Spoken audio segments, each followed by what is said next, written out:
Good day and welcome to Blissful Minds and Soul Healing. My name is Moksha. So in this video, let's have the hard conversation about narcissists. So there's a lot of videos out there about narcissists, and there's a lot of attention on them. And the first thing I want to say is that it is super important not to label a person a narcissist unless they are a true full-blown narcissist. Everyone has narcissistic tendencies here and there. We all do it. And some people more than others. But there is a difference between someone that manifests narcissistic tendencies and a full-blown, I am a full-on narcissist energy, okay? So we all know what a narcissist is. So I'm not going to really go too deep into that. What are narcissists good at? They're good at lying. They're good at controlling. They get angry when they lose control. They're very good at gaslighting. They're very good at manipulation. And they really only care about themselves, even though outwardly they might do things that make it appear like they care about you. But when it comes right down to it, it's only when it serves their purpose. Now, for all you empaths out there, you are going to attract narcissists. There's just no way around it. A true narcissist is attracted to an empath. That is the ones they are going to go to first, always. The reason for that is let's say what a true narcissist is. A true narcissist is just a dark empath. A narcissist is someone that through trauma, most likely unknowingly, but they chose at some level to become a narcissist. They chose to use their empathic abilities for their own benefit to get what they wanted because they, through their trauma, just couldn't handle it anymore. So why do narcissists go to empaths? Well, number one, because they're an empath. And number two, because it's harder for an empath to recognize a narcissist for what they are until it's too late. And all of you empaths out there that have experienced a narcissist, you know this to be true. It's not because you're blind. It's not because there's something wrong with you. It is because you are an empath. You are someone that feels deeply. You are someone that always has that drive to help others, even if it's just a subconscious drive. And so at that subconscious level, there's that part of you that recognizes a narcissist as someone that needs help, someone that has something wrong with them. And so there's that subconscious level that recognizes that, but on a conscious level, oh, this person is being so nice to me. They're being so great, and this is so amazing. I'm getting the attention I've always wanted, and everything like that. And so you're blindsided, and they are feeding off of you, is what they're doing. They're feeding off of that perceived innocence. They're feeding off of that perceived need to control you because you have that unconscious desire to do everything to make that person happy because you want to help them. And so it's hard to see a narcissist for who they truly are because of that. So how do we combat that? Well, it's not easy, to be honest. It really is not easy. If you have any question in your mind of someone being a narcissist, that's when you need to check in. You need to check in with your higher power. You need to check in with your guides, your guardian angels, whoever you look to for help, and ask them. Check your intuition, because your higher self, that all-knowing part of you, is going to know the truth of it. So if you are seeing any signs or just any feelings that something is off about someone, even though there's no outward reason to think that, but you're getting that feeling that there's just something off, check in with yourself and ask yourself the hard questions. Is this person really authentic? Is this person a narcissist? Ask those questions and see what answers you get. And trust your first instinct. Don't overthink it. Don't question it. And don't think you can save them, because you can't. If someone is a full-blown narcissist, there is nothing you can do to save them. There is nothing you can do to help them. I'm sorry to say that, because I am a believer that there's something to help everyone, but someone that has fully gone into narcissistic mode at this time currently cannot be changed. And here's why. A narcissist, in order to stop being a narcissist, has to acknowledge what they are, and they have to choose into that. And currently, with the way the energies are and with our current knowledge, a narcissist just is not going to acknowledge that. It's just not who they are. Now let's go into why that is. So through meditation, one day I was shown some things that really kind of shook me to the core when I came to understandings about narcissists. I've had a lot of dealings with them myself, and I've dealt with them through others as well. I've dealt with a lot of my clients that have gone through a lot of narcissistic trauma. So those of you that have gone through narcissistic trauma, this might be hard to hear what I'm about to say. Or it might help you and it might make you feel better about your situation. So through meditation and through spirit, I was shown something that I found interesting and kind of disturbing at the same time. So we all have our spirit guides. We all have our guardian angels, right? When an empath goes into full narcissistic mode, their spirit guides and guardian angels actually leave them. And they are replaced with something I like to call narcs. And I call them narcs because, number one, it's short for narcissist, and number two, because I don't want to call them what they really are and draw their attention to me. So you may think I'm woo-woo crazy for what I'm about to say, but I would challenge you to ask your own guides, ask your own, whoever you look to, and ask the truth of this.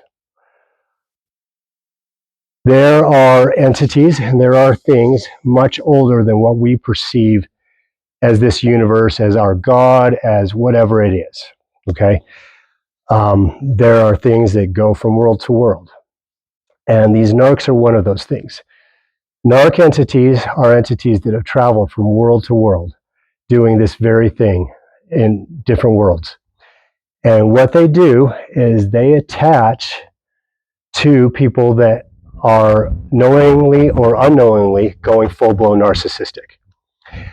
And they basically replace that person's guides and guardian angels. Here's the sad truth about it. They are needed. There needs to be a balance in all things. And it's a hard thing to acknowledge because we do need that balance. And I'm also going to say this. Those of you out there that have suffered greatly under a narcissist, I feel for you. I truly do. And I am sorry, truly sorry for everything you have gone through. But in all of my experience, the one thing I have seen to be true with every person that I have assisted in overcoming narcissistic traumas, those are the people that are meant for the greatest things in this life. And unfortunately, they had to go through the things they went through so that they could learn what they needed to become stronger and to step into the work they are meant to do on this earth. Which is why narcissists are here. They're here for that balance. They're here to teach us. They're here to make us stronger. I would challenge each person not to hate the narcissist. Most narcissists did not consciously choose to be that way. It was something that they were driven towards through trauma, through whatever life choices they made. And so I would challenge you to forgive them. If you know the Ho'oponopono practice, use that. Forgive them and move on. Detach yourself from that situation. If you feel like you've had enough and you need to move on, move on. If you're married to a narcissist, pray about it, check in with spirit, with the universe, whoever you attain to, and ask, is it time to leave the situation? But I will warn you, it is not easy. It is not easy to detach from a narcissist, especially if you've been with someone for years. Because when a narcissist perceives that they are losing control, they will get angry. They will do everything in their power to attain that control back. So it is a hard, hard road to detach from a true narcissist. But there is support out there. There's me, there's plenty of other people that are out there that can support you through this transition in your life. But if you need to leave a narcissist, do so. Get help. And I will tell you this, if you are married to a narcissist and you want to leave that said person, record everything. Record all texts, record all phone calls, record all interactions in that process of detaching. Because there is the narcissistic cabal that does exist within the court systems, within the legal system, and it makes it very difficult to separate yourself from them. They are designed to keep you entrapped. That is the hard truth of things. And so the legal system isn't always your best friend when it comes to this. Now, that's to say, not to say that all judges and all lawyers are part of this network, okay? I'm not saying that at all. But there are a lot of them. The proof is out there. All you have to do is look at some of these people that have gone through this and how they are ramrodded and gaslit and treated like they are the one doing the wrong and not the victim. I see it all the time. So what do you do in that situation? Well, the best advice I can give you, trust the process. Trust that there's a reason for it. But defend yourself. Set defined boundaries. Always have boundaries and do not allow those to be crossed. Now, that doesn't mean get violent. That doesn't mean do anything foolish. That means do the best you can not to let those boundaries be crossed. Always have boundaries for yourself, for your children, for anyone else that is involved in this. Okay? Record everything, because even if you're dealing with narcissists inside the court system, they still have to follow the law to a certain degree. And if you have proof, then they kind of have to go with that. But they will always try and find a way to circumnavigate that, to find a way to keep control. So have records, keep a paper trail. Always keep a paper trail. Even if you call the police and they come and they don't do anything about it, you at least have a paper trail because you can get a case number. If you have to call the police on someone and they don't press charges or anything, make sure you ask them for a case number. That just gives a paper trail, okay?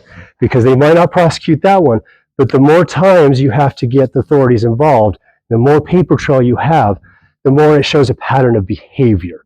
Even if that one specific incident is not enough for them to press charges, there's a pattern of behavior that gets shown, okay? So record everything, keep a paper trail, and get yourself out of that situation. Reach out to anyone you can to get help. Know that you are not alone, that there are people out there that can help you, that people do care. There are plenty of Facebook groups that you can reach out to and communities that are there for this reason. So, narcissists, the other thing to know about them, I'll get off my soapbox on all that, is they're very good at attaching to people. And so there's that narcissistic energy that gets that attachment. They can be very difficult to get rid of. Even for me, when I detach narcissistic attachments from people all the time, that is the hardest one to detach from people. The reason for that is the narcs. When we talk about narcissists, so let's say, for instance, you have an ex that's a narcissist. The very act of talking about that person can draw the narc energy's attention to you. That's why you might detach that energy from you, but suddenly feel that draining you again. Because those entities will be drawn whenever you talk about them. So you have to be very mindful about how you are talking about a narcissist and when and in what company you're talking about it, okay? The best thing to do is just, you can watch my video on shielding. You can shield yourself intentionally, that you are intentionally shielding yourself from that narcissistic energy, that you do not want that attachment. I would suggest always shielding yourself if you're going to talk about a narcissist, if you're going to be around one, even if it's just someone you know and you know you're going to be in the presence of one, shield yourself. Put up that barrier and put up those, that you're going to resist that energy from attaching to you. Because even though you might not be involved with that person, they're still going to try and attach. That's just the way they are. That's what they do. So, I hope that this was helpful. I know that for some people this would be something hard to hear, but I hope that you can recognize what's really going on out there and understand that though you've been through hard things and though you've had a lot of trauma and it can be painful, please trust that there is a reason for all things. That there is some kind of higher power out there, whatever you believe in, that knows you're there, that feels your pain, and wants you to have a better life. Take the lessons you've learned, become stronger for it, and go out and do good with it, because that's what we're here for. We need to build community. We need to help each other. So I love you all, and I hope the best for you. If you have any questions, please feel free to reach out to me or leave a comment, and I will get to as many comments as I can. But thank you for being here with me today. It was a pleasure being with you, and I hope to see you again soon. Thank you.